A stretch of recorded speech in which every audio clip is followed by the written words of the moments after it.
இன்றைய உணவு இன்றைய உணவு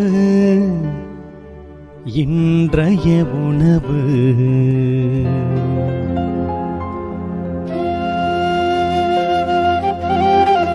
நற்செய்தி வழங்குபவர் தந்தை நிர்மல் ராஜ்.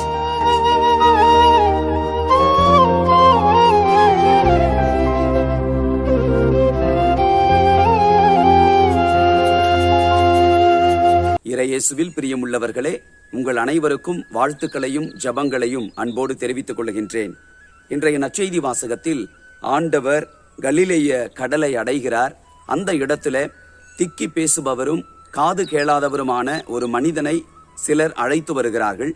ஆண்டவர் அந்த மனிதனை ஊருக்கு வெளியே தனியாக அழைத்து சென்று தன்னுடைய விரல்களை அவனுடைய காதுகளிலே இடுகிறார். உமிழ்நீரை கொண்டு அவனுடைய நாவை தொட்டு பேச அவனுக்கு ஆற்றலை கொடுக்கிறார். அந்த மனிதன் அந்த நோயிலிருந்து விடுதலை அடைகிறான். அன்பிற்குரியவர்களே, ஆண்டவர் இந்த மனிதனை தனியாக அழைத்து சென்று அவனுக்கு அற்புதத்தை செய்தார். நமக்கு அருமையான பாடத்தை ஆண்டவர் சொல்லிக் கொடுக்கிறார். நம் ஆண்டவர் நம் மீது தனிப்பட்ட அன்பு கொண்டவராக இருக்கிறார். தாயினும் மேலாக அன்பு செய்யக்கூடியவராக இருக்கிறார். பெற்றெடுத்த மகவையை தாய் மறப்பாளோ? கரு தாங்கினவள் தன்னுடைய பிள்ளையை மறப்பாளோ? அவள் மறந்திடினும் நான் உன்னை ஒருபோதும் மறவேன் என்று சொல்லி தனிப்பட்ட அன்பை நம் ஒவ்வொருவருக்கும் ஆண்டவர் வெளிப்படுத்தி இருக்கிறார்.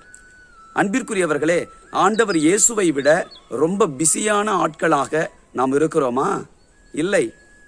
பிஸியாக இருந்த இயேசு கூட அந்த தனிப்பட்ட நபருக்கு தனிப்பட்ட விதத்தில் ஆறுதலான வார்த்தைகளை சொல்லுகிறார். அதிசயங்களை, அற்புதங்களை நிறைவேற்றுகிறார். யோவானுடைய முதல் திருமுகம் 3:18 சொல்லப்பட்டிருக்கிறது, பிள்ளைகளே, நாம் சொல்லிலும் பேச்சிலும் அல்ல, செயலில் உண்மையான அன்பை வெளிப்படுத்துவோம். ஆண்டவர் இயேசு இந்த மனிதனுக்கு ஒரு வார்த்தை சொல்லி குணப்படுத்தி இருக்கலாம். ஆனால் இந்த மனிதனுக்கு தேவைப்படுவதெல்லாம் இயேசுவினுடைய தனிப்பட்ட ஒரு கவனம். ஏனென்றால் அவன் பலராலும் புறக்கணிக்கப்பட்டிருப்பான். அவனுக்கு இப்பொழுது தனிப்பட்ட ஒரு அட்டென்ஷன் அவனுக்கு தேவைப்படுகிறது.